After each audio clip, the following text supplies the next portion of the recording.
Kamusta po kayo, tay? Na, masyado. Kahit nagpatawag ako sa kahapon, wala talaga kami kung kain-kain. Si Ashley, tay? Opo, yan. Kamusta po kayo? Okay naman na po ba kayo? Ayos naman po. Wala na hindi nangyayari. Lagay ko na sa phone ko. Parang nawala na.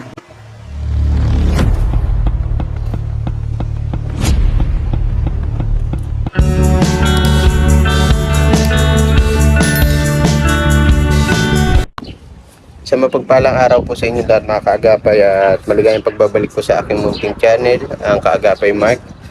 Please like and share po ng aking mga upload videos at paki-subscribe na rin po mga kaagapay. Maraming salamat po sa inyo lahat. Yan, bali ngayong tanghali, hapon, bibisitahin po natin si Tatay Jaime at kamustahin natin siya. Kasi nung nakaraan po, galing na po ako dito sa kanila, naghatid ng groceries, tapos nagbigay po tayo ng cash. Ngayon, nag-iwan ako nung nakaraan sa kanya ng 1k cash at meron pa po siya sa akin 4,000 pesos. Yun nga po nung nakaraan, nagkagulo sila nung kanyang apo na si Ashley tungkol po dun sa pera. Kasi si Tatay Jaime ay hinahanap yung sukli kay Ashley. Ngayon po mga kaagapay, nag-message sa akin si Ashley tungkol po doon sa pera na binigay sa kanya ni Tatay Jaime. Yung iba daw po kasi na ibili ng gamot at yung iba yung pangangailangan nila sa araw-araw, pamasahe ni Ashley, nung nagpa-sentro siya para bumili ng gamot. Nung sukli naman daw po ay ibinigay ni Ashley, nilagay niya dun sa wallet daw po ni Tatay Jaime.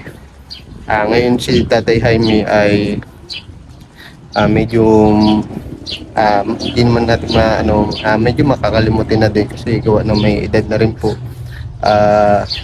Sinasabi naman daw ni Ashley yung mga binibili at gaya ng mga ulam, gamot sa araw-araw po nilang gastusin. Wala naman po naghahanap buhay sa kanila. Sabi ni Ashley sa akin, ayaw niya na daw po sumama sa vlog. Bilang respeto po dun sa bata, nire-respeto ko po yung decision niya kung ayaw niya na sumama sa vlog, at nauunawaan ko yung sitwasyon ng bata at nauunawaan ko naman din yung sitwasyon ni Tatay Jaime dahil nga po matanda na. Tara mga kaagapay, samahan niyo po ako ngayong hapon. Kamustahin po natin sila. Sana okay na sila maglolo. Dito na tayo kila Tatay Jaime mga kaagapay. Parang nakita na ako ni Tatay Jaime.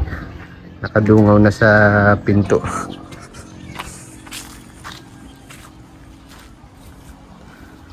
Tay! Magandang hapon. Kamusta ka po? Le, Pwede po papatay po muna yung TV? ano na TV? Tuloy na ako, Tay, ha? Naka-ano ka po ngayon? Short mo. Ayun na yung binigay ko sa yung damit nung nakaraan, Tay. Suot na ni Tatay Jaime. Kamusta po kayo, Tay? Na, masyado. Kahit nagpatawag ako sa kahapon, wala talaga kami kung kain-kain. Opo. Wala naman daw kahit kahapon. Ito yan tayo. Ngayon, Tay, kumain na kayo, tanghalian. Kain na po. O, ano po kinain nyo? Kanina, Ito yan nagpabili ako tatasan. ng kalahating kilong karne. Nagpaluto po kayo na may sabaw. At linggo naman. Andiyan po si Ashley, Tay. Nandyan. Kamusta po kayo? Okay naman na po ba kayo? Ayos naman po. Wala na hindi nangyayari. Lagay ko na sa phone ko. Parang nawala na. Nag-message kasi sa akin si Ashley, Tay, yung about po doon sa sa pera po ba? Pera po nung nakaraan. Yung kay Sir, ano yun? Ang sabi po sa akin ni Ashley, yung pera daw po ay naibili ng gamot. Tapos yung iba daw po ay binabudget dito sa bahay niyo po sa araw-araw. Yung pagbili-bili ng ulam. Ayun na nga. Mm-mm. Ay, hindi na ako nag-akuha ng ng pera niya. Parang wala na rin. Kaya, Si Ashley po ang nagbabudget kapag nagpapasuyo po kayo magpabili. Kaya ayun yung paliwanag po sa akin ni Ashley tay nung nag-message po siya sa akin. Kasi napanood niya nga daw po yung hinaing niyo po nung huli ko pong punta dito tungkol doon sa pera, yung sukli po ba nung nakaraan. Hindi naman nagamit yung pera. Wala naman na kami niling kuha na yun. Yung sukli naman yun, wala naman nangyari na. Ang sabi po sa akin ni Ashley tay na ibalik niya naman daw po. Hindi po kaya tay baka nalimutan niyo lang po kung saan niyo po nailagay. Talagang wala na po. Nasa Diyos ko na yun. Kasi- wala naman nangyari na. Yung iba daw po kasi dito pinanggagastos niyo sa bahay, sa bills. Oo, talagang totoo naman. Pero ngayon tayo okay na po kayo maglolo. Wala nang nangyayari. Di po kayo nag-iimikan. Di po kayo nag-iimikan. Nag-iimikan po. Hindi na po. Wala na yun. Parang naluksaw na. Happy birthday. Kaya nga nagluluto ng pagkain namin. Opo tay. Laki din po ng sakripisyo sa inyo nung apo nyo. Oo. Lalo tatlo na kayong PWD. Naunawaan ko naman po yung sitwasyon ni Ashley. Kaya nga, sa Diyos ko na wala na yun. Talagang hindi yung para sa akin. So kay Christina po siya na po nagpapaligo Kay Christina. Pinaliguan na yung kami. Okay. Kaya, tatasan na tindi. Itong kawawa palaging 2 bisis, 3 bisis na kuha nata sa gamot. Hindi iyang yung gamot. Kinukumbulsyon po tay. Gaya kanina, bago magkain ng tanghalian, 2. Kaninang maga, isa. Kaya 3 yan.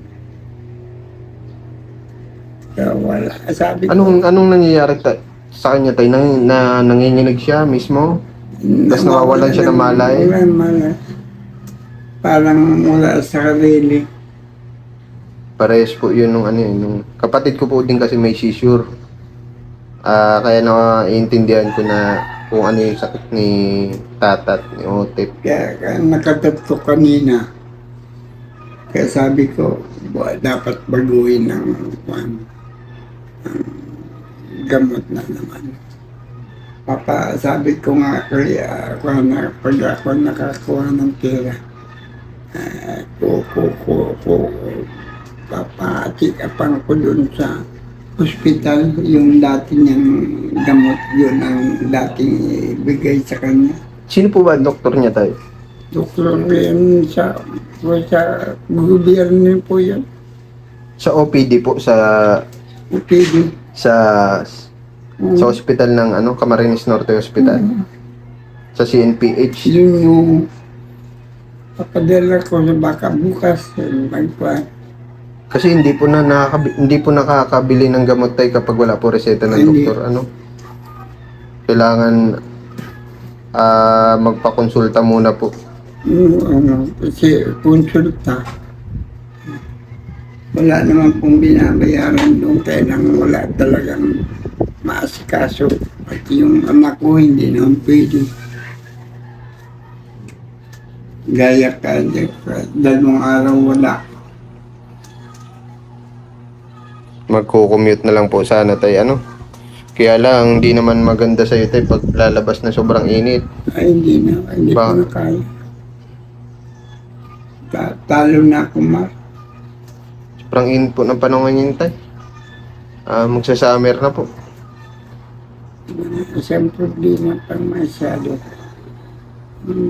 Ako hanggang makigamot yan. 3 beses sa isang araw mainom. Ay kukuha ng isang gamot niya.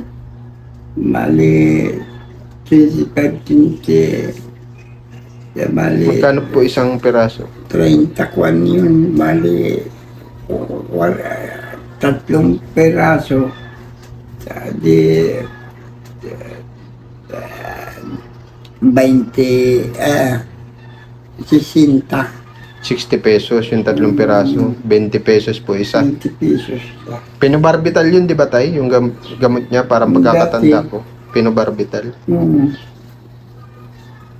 Maliliit naman yung barbital. Opo, mas maliliit.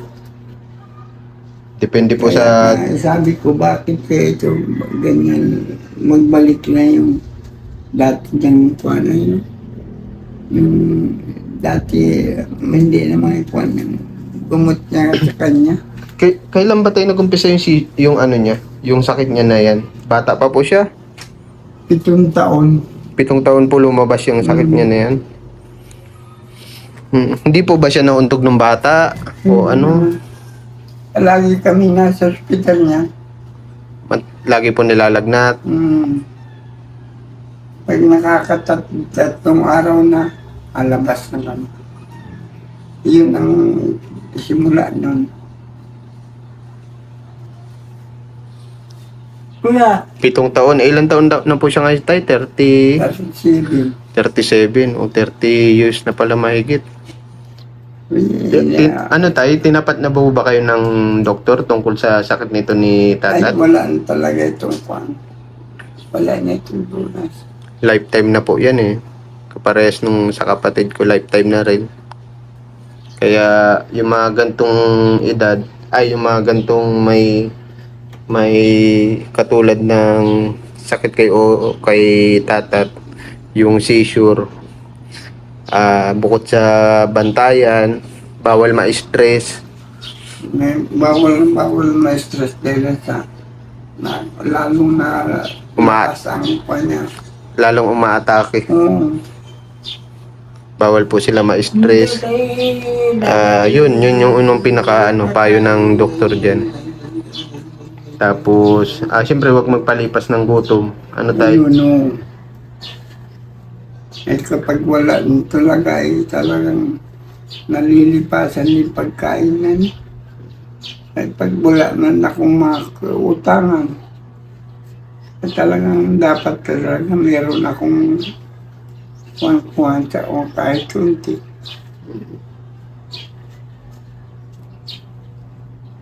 kuya, kuya, dadan. Kuya, dadan. Kala ko nga kuha na kanina. Sino nagadan? Kala ko kanina yung kuha na ito. Tutuluyan at tatlong area na eh. Ay, sa awa ng Diyos, buhay pa. Tatlong beses. Ngayong araw, 3 beses na siya inatake. Ingatan yung ano niyan tay, yung ulo. Baka mamaya, bigla siya matumba. Kanina lang po yan? Muawang kung sana ako dyan at nasa Katri ito nangyari. 2 sa Katri nangyari. Kaninang maga dito. Yung kung ito, dito nangyari, 2 diyan. Yan, 2. Saka isa dito. Dito sa sahig. Naglagabong nga ito. Diyos ko po. Ito ang Pag ganyan pa naman inaatake sila, pagkatapos atakihin, walang alam na ako na. hindi na nila alam yung nangyari. Tapos natutulog sila tayo, para silang hinang-hina. Walang kalakas-lakas. Ganun yun. Kung ano-ano patimpid ko, Gaya kanina ito. kawawa naman. May pagkain naman. Mm. Kaya lang nagpapaluto ako ay asin ng kwan. Sinabawan po. Sinabuhan na para makakain kanina. Hindi man nakakain din. Hindi nagkain. Hindi siya nagkakain kanina. Nagkain. Buti nga tayo, medyo ma-press ko sa'yo dito at may ano ka, may kisame. Kasi grabe ang init sa labas. Eh, si Tatay Jaime po kasi ano na ito na stroke. Tanda mo pa tay, magkano pinatabi mo sa akin? Na pera? Tanda mo pa po? 4,000. Magkano po ang kailangan mo? Hindi po, ano po, kayo po. Magkano po yung kailangan? Kailangan nyo na po ba lahat? O ano? Kailangan po, paano pala, bukas chikapan ko nito. Maigi po tay. Hmm. Maigi po. Papachikapan ko ito. Naawa ko. Okay lang sana. Pwede ko naman siyang servisan, kaya lang may pasyente din ako ngayon eh. Ay, alam ko man, katak mo, hindi lang, hindi. Oh, Nasa hospital din kasi yung mag-ina ko ngayon. hindi pa nakakalabas. Hindi pa po. Kawawa ka na. Pero at least okay naman po ngayon. Okay man na po sila. Bigay ko na sa ito latay ha. At papacheck upan nyo po. Ano po yun? Paano po yun? Sasama po kayo? Hindi na. Yung anak nyo na lang po na isa.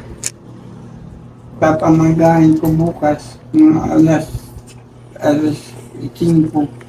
Tama po. Para bukas, ano ba? Lunes o tay, mahaba ang pila bukas eh. Tsaka may wheelchair naman siya, no tay? May wheelchair po si tatat dito. Ang gagawin na lang, maarkila ng tricycle. Opo. Bigay ko na lahat sa ito tay at kailangan mo mapacheck upan at mapacheck upan si tatat at pagkain nyo din tayo, no? Pambili-bili nyo ng ulam. Ito tayo yung pinatabi mo po sa akin, ha? Salamat na talaga po na Ito tayo, 4,000 po yan. Inipit-ipit ko yan. Bali, bukas, ibibili nyo po dun sa anak nyo. Mapacheck upan si tatat at mabila na rin po ng gamot. Oo, papatuloy ka ng gamot. Kasi Ubus na mga 2,000 po magagastos. Bali, basta araos na. Kasi delikado pag wala siyang gamot. Kung mapaano siya dyan, ang pinaka yung ulo eh. Baka Kung ang kanyang kwan map niya, talagang kwan niya.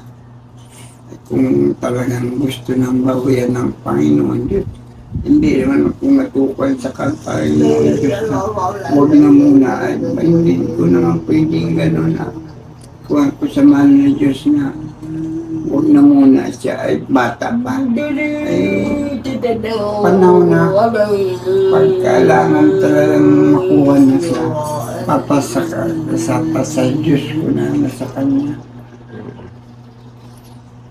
At meron pa naman isa. Yan, Christine. alagaan din yan, isang yun. Di naman po siya. Mabuti nga, nandiyan pa si Ashley. Naasikaso. Gaya kanina. Siya pa nagkuhan niya. Paligo po. May pasok na bukas. Isang linggo naman kami babad dito sa kuwan. Walang kuwan. Happy birthday to you. Ipilasin na. Nuurang. Sabi po sa akin ni Ma'am Push Lady ay Kaya, wag daw po kayong mag-alala sa pera. Kumbaga wag daw po kayong mag-away sa pera ni Ashley. Ano po? Siya naman po, tapos yung mga kapatid niya ay tutulungan po kayo. Ay, salamat. Kaya huwag nyo na daw po pag-awayin yung pera. Hindi na po. Hindi inalis mo sa loob. wala din nangyayari. Ay, ayaw niya sa akin, may tapat kung ba paano yung kwan. Ay, wala na. Sa Diyos na natin. Alam mo ng Panginoon Diyos kung nga talagang totoo, sino totoo sa amin, nagsasabi ng totoo. At sa Kanya, ang pagkaalam ko sa Kanya, baka nagastos niya doon Sa school po. sa school. Yun ang pagkaalam ko, hindi na ako nagkwento sa Kanya. Nasa Diyos ko. Basta ang paliwanag niya naman po sa akin ganun, yung yung about tungkol po sa pang-araw-araw nyo, yung nga po, yung gamot, pamasahe, Ay, tapos yung binibili-biling totoo naman, ulam. Talagang kwan, totoo naman naman. Pero kung nabunta naman po sa tama po, ano, Oo, kaya wala naman po siguro masama doon, ano? ay salamat na kay Busilidi at isa ako ay isa ka akin ng gano'n na pinawala ko ng kwan mo. Parang nawala na yung kwan sa isip ko yung pera niya. Wala na yun eh.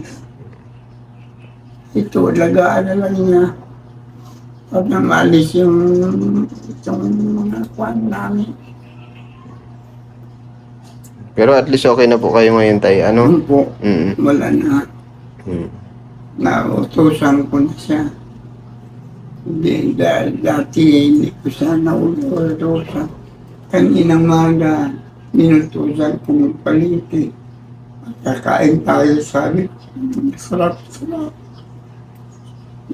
Ayos naman po.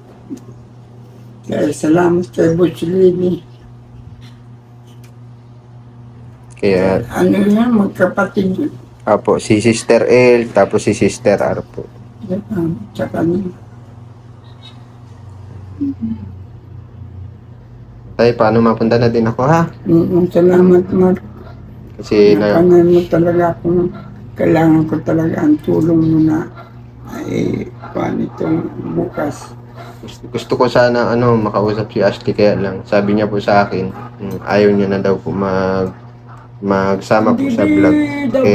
Ayaw niya na po magsama po sa vlog, sa video po. Kaya sabi ko, okay lang at bilang respeto na lang din po dun sa bata. Naunawaan ko naman siya. Mag-unawaan lang po kayo, tay, ha? Ayun, Mark. At Inalis ko na pati sa loob ko na yung nawalang pirang yun. Ay sabi ko talaga hindi yun para sa akin. Sa kanya yun. Di bali na. Ayos na, Mark. Salamat sa kanya. At naunawaan mo rin.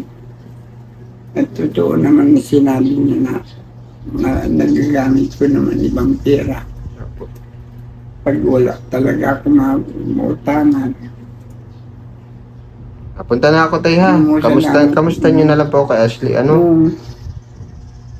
Kaya doktor, Bye-bye. tilo na po, sida. Abaw daw ang tiyan niya, tay. Hindi na. Ayan, tara na mga kaagapay. Babalik pa tayo ng hospital. Ayan. So, maraming salamat nga po pala ulit kay Ma'am Push Lady, kay Sister L at kay Sister R, sa kanilang family. More blessings to come po sa inyo. At maraming salamat po sa pagtulong niyo po, lalo kay Tatay Jaime, sa mga anak niya po, sa mga PWD. Ayan. Maraming salamat po ulit sa inyong lahat, mga kaagapay, sa panonood, sa walang sawang pagsuporta. Please like and share po ng ating mga upload videos. Lagi po tayong mag-iingat at laging magdarasal.